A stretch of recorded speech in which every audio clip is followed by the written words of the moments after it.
This is Nightly Business Report with Tyler Matheson and Sue Herrera. Big Blue bruised. Netflix retreats as old tech and new tech issue earnings report cards for investors. Talks collapse, no oil deal in Doha, but crude prices didn't crumble as much as expected, and there's a surprising reason why. Fighting Zika. The drug makers developing vaccines to help combat the newest public health concern. The first of a three-part series tonight on Nightly Business Report for Monday, April 18th.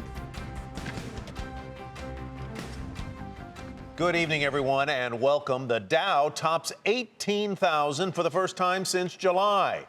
But we begin tonight with a look at old tech and new tech in today's economy. IBM and Netflix both reported earnings today after the bell, and the two companies have one thing in common.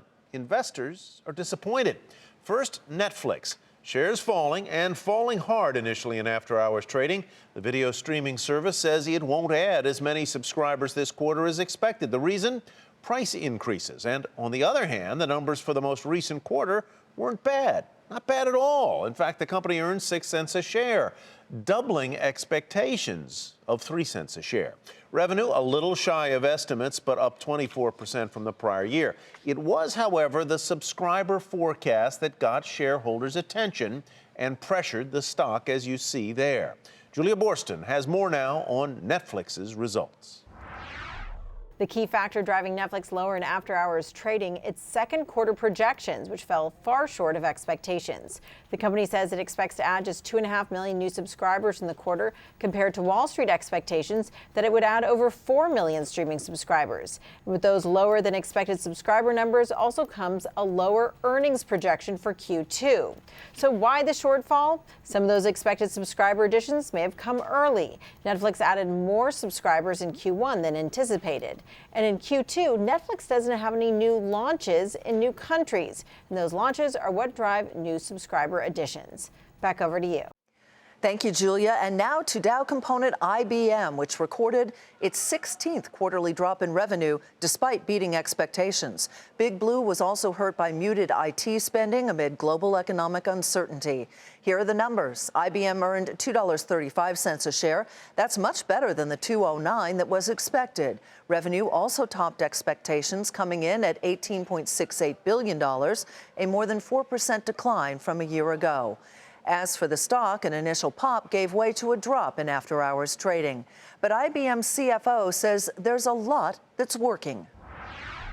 In the first quarter, we had, again, good progress in transforming our business. And you can see that in our data, for instance, in growing the strategic imperatives double-digit again. And so we see that the investments we're making are certainly paying off. They're driving growth. Josh Lipton has more on IBM's quarter. $4 billion. That was one big number in IBM's report, and that is the revenue for IBM's so-called cognitive solutions segment. It refers to IBM's core software business, excluding software related to integrated cloud platforms and hardware. Revenue there was down about 2%, and that is critical since the segment represents about 20% of overall revenue.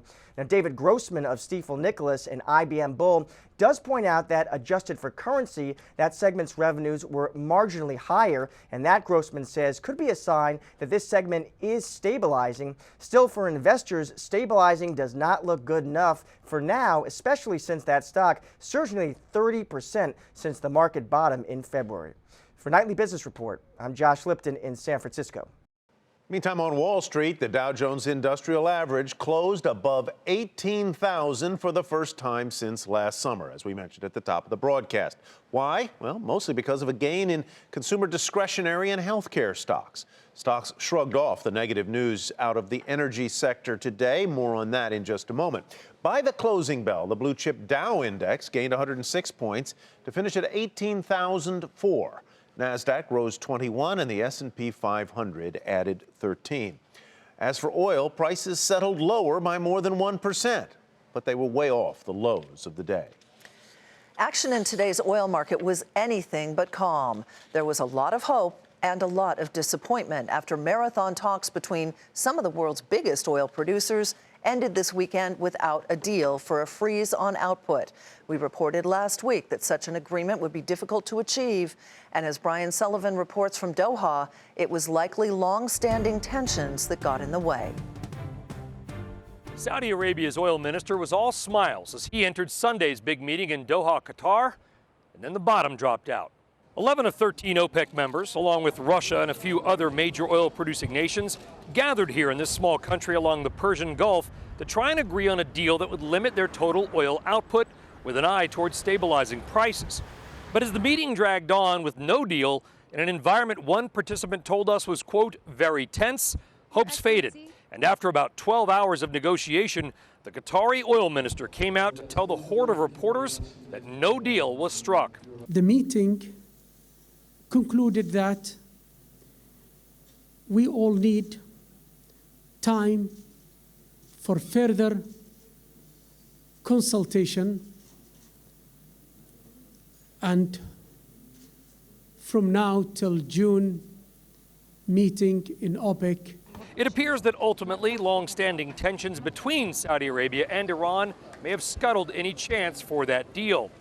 Iran chose not to attend the summit, hinting that they viewed it as unfair. Other OPEC members were trying to limit their own output at high levels, while essentially forcing Iran to cap production well below what that nation is capable of producing.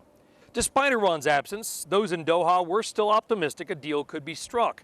However, Nigeria's oil minister told us after the meeting that Iran's absence was a key reason any deal failed. There were some members of OPEC who felt, in the absence of Iran, unless Iran could be obligated to go with the general pack, then it wasn't going to be effective. And so we went back and forth on those, trying to work alignments. But it was clear that unless you had everybody in the ballpark, it doesn't matter what we agree. Kachikwu added that there is no other special meeting planned between now and the next official OPEC meeting on June 2nd in Austria, which all leaves Saudi Arabia, Iran, and the other major oil-producing nations of the world free to pump out as much oil as they can, leaving the globe still oversupplied and oil prices vulnerable. For Nightly Business Report, I'm Brian Sullivan in Doha, Qatar. The failure of producers to agree on a plan to curb global supply was partly offset, at least for today, by a strike in Kuwait by oil workers there. The nation's output was cut in half today, helping support oil prices. Hadley Gamble in Kuwait has more on the worker demands. A second day of strikes by oil and gas workers in Kuwait served to offset much of the price depression following failed talks between OPEC and non-OPEC producers over the weekend in Doha. But that bounce in prices could be short-lived. Kuwaiti production was slashed by some 60% on Sunday, as thousands of unionized workers refused to come into work. But Kuwaiti officials now say they plan to return production to normal levels in the coming days in spite of the strike. Members of Kuwait's 13,000-strong oil and gas union are protesting cuts to wages and benefits as the oil-producing sovereign looks to tighten its budget. And while many expat workers remain on the job, the Kuwaiti government is taking a hard line with the strikers, threatening to bring in more workers from abroad to fill in the gaps as well as take legal action. An official statement released earlier today even charged union members with threatening national security. But even if the protests are short-lived, it's clear the country's main source of income was easily put at risk, and that can't be anything other than a cautionary tale for other Gulf oil producers like Saudi Arabia, the UAE, as well as Bahrain. For NBR in Kuwait, I'm Hadley Gamble. Saudi Arabia is the world's largest exporter of crude, and its relationship with the U.S. has always been complicated. Now it may be more so.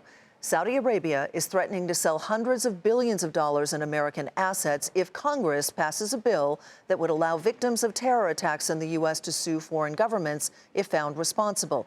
At issue here are documents about the 9/11 attacks, which are still sealed and which many believe could implicate the Saudis.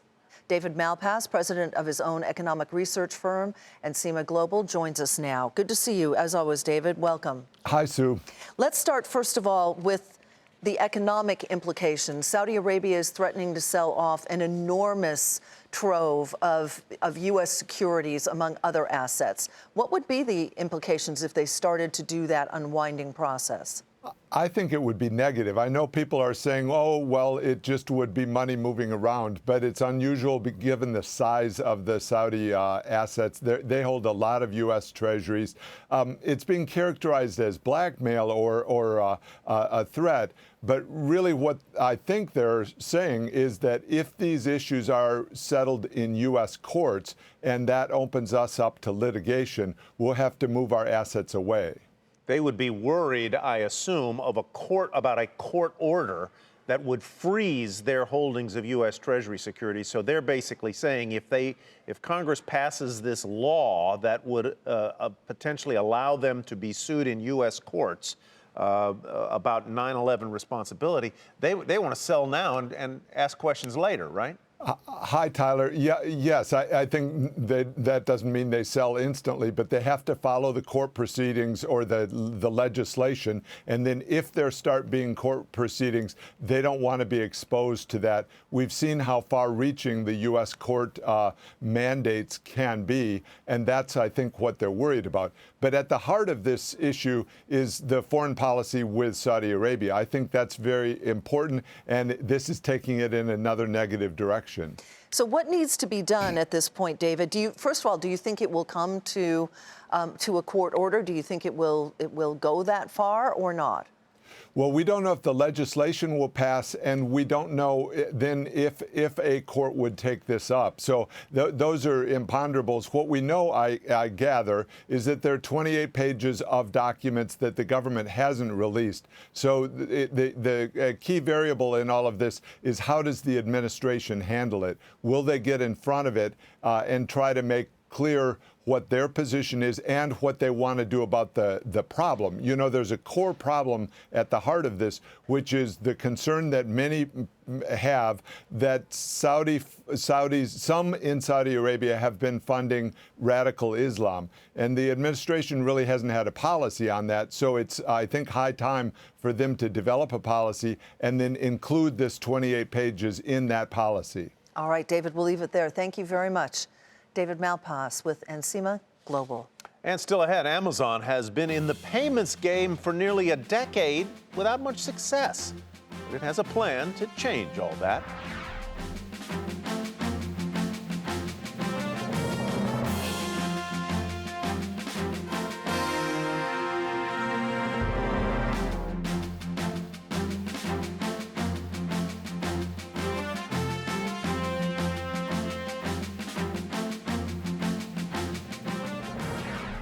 The Supreme Court rejected a challenge to Google's digital library of millions of books.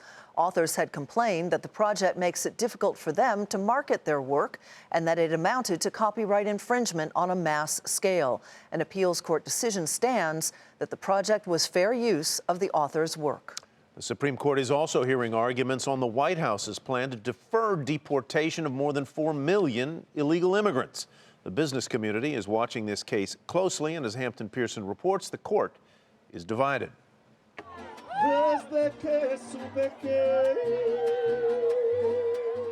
At the Supreme Court today, hundreds of mostly pro-immigration demonstrators gathered outside while a divided Supreme Court heard a challenge to President Obama's immigration programs that would authorize work permits for about 5 million undocumented immigrants, as well as temporary protection from deportation. Texas is leading a challenge by 26 states and the House of Representatives to a decision by the Department of Homeland Security to put those programs in place. The states say it's a power grab by the federal government. This case has always been about the separation of powers. And what DAPA does is it transforms unlawful conduct into lawful conduct. And I think if the executive, the president, has the power to do that, I think that should trouble every American. The court is divided. Conservative Justice Anthony Kennedy said for the administration to take action ahead of Congress is just upside down. Among the liberal justices, Ruth Bader Ginsburg noted the government doesn't have the resources to deport an estimated 11 million people living in the country illegally, so the government must set priorities. Congress has been silent on this issue, and we can't have a floodgates of suits by states across the country at the end of the day, simply because there is a cost. After 90 minutes of oral arguments and based on questions from Chief Justice John Roberts, it appears the door might be slightly open for a win for the Obama administration if there are changes in the current program. For Nightly Business Report, I'm Hampton Pearson at the Supreme Court. Morgan Stanley's quarterly profit gets cut in half, and that's where we begin tonight's market focus. The firm saw trading revenue fall across multiple divisions as market volatility hit the company's bottom line. Late last year, Morgan announced a series of layoffs in its debt trading unit as part of a larger cost-cutting initiative. Shares of the bank down fractionally to $25.73. Sales at toy giant Hasbro rose 16% last quarter, and the company largely has Disney to thank. The company cited strong sales of Star Wars products as well as its Frozen and Disney Princess line, which helped lift sales more than 40% in the company's segment aimed at girls. Shares of Hasbro up more than 5% to $87.18.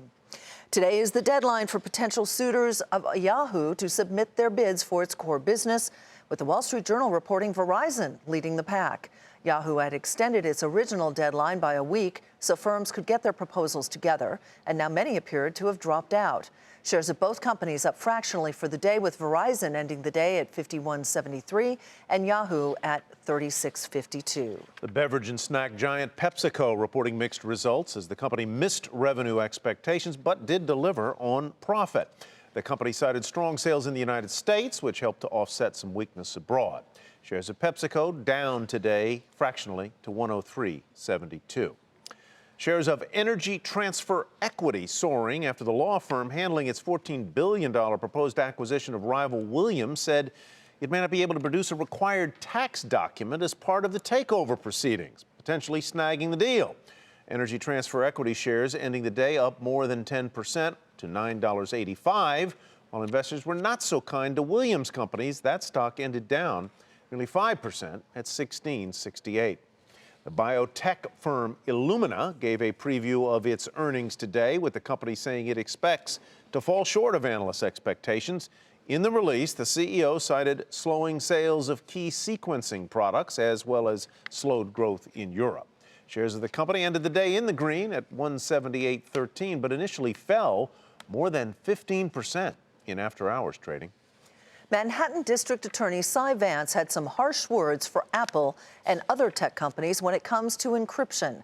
At a rally, Vance called it an issue of victims' rights and pressed Congress to pass legislation requiring that tech companies give law enforcement access to information on encrypted phones.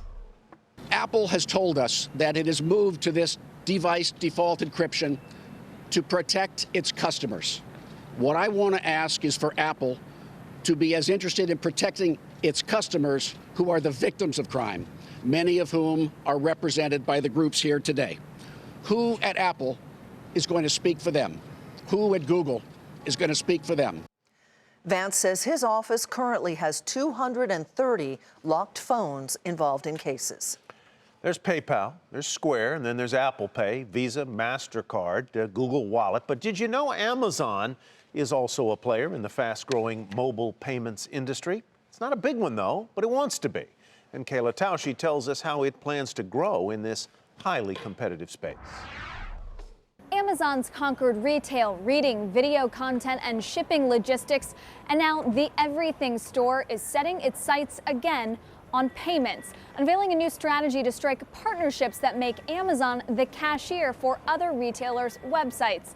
The first deal is an unlikely match for the site that gets you diapers in an hour. High fashion hub Moda Operandi, where customers spend thousands in one sitting, lets customers create profiles that sync with their Amazon account. Amazon gets a standard 2.9% transaction fee, but payments chief Patrick Gauthier expects the fashion startup to find it invaluable. For Moda, it's the opportunity to tap into new customers, and not in single percentage, but significantly lifting their business. Amazon's own retail prowess has made it a payments player by default. Last year, it processed an estimated $225 billion in transactions. Infrastructure, it figures, it can put to good use. It's a very similar concept to what they're doing with the cloud. They realize they have all these data centers with all this capacity that they can sell to other businesses, They're trying to do the same thing with payments.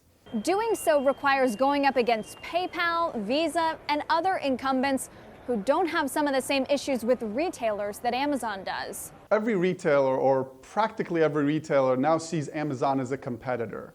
And so opening up to Amazon and using their payment system to a retailer is like opening a kimono and saying, hey, look at what I'm selling, when I'm selling, and who I'm selling to. Gauthier acknowledges that fact and that it's shaped his strategy somewhat. For the very larger merchants, they may see the rivalry with Amazon, and that's fine. I'm focusing our energy on merchants who want to create great customer experiences. And with those, just like with Moda, we have phenomenal opportunities. Less than 8% of Amazon's 304 million customers have used its own payments platform, and Gauthier wants to change that. But while not everything Amazon touches turns to gold groceries, phones, the company's not losing sight of your wallet. For Nightly Business Report, I'm Kayla Tausche in New York. Coming up, the fight against Zika. Tonight, the first in a three-part series examines vaccines in development and the drug makers behind them.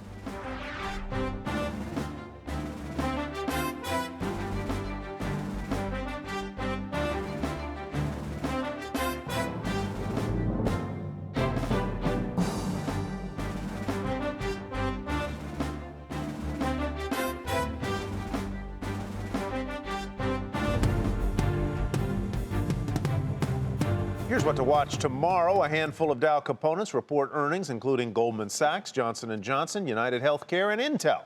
Housing starts, building permits too, both indications of future building activity.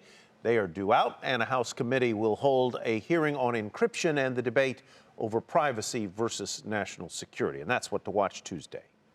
Theranos CEO Elizabeth Holmes says she's devastated that she didn't catch and fix the issues surrounding her lab earlier.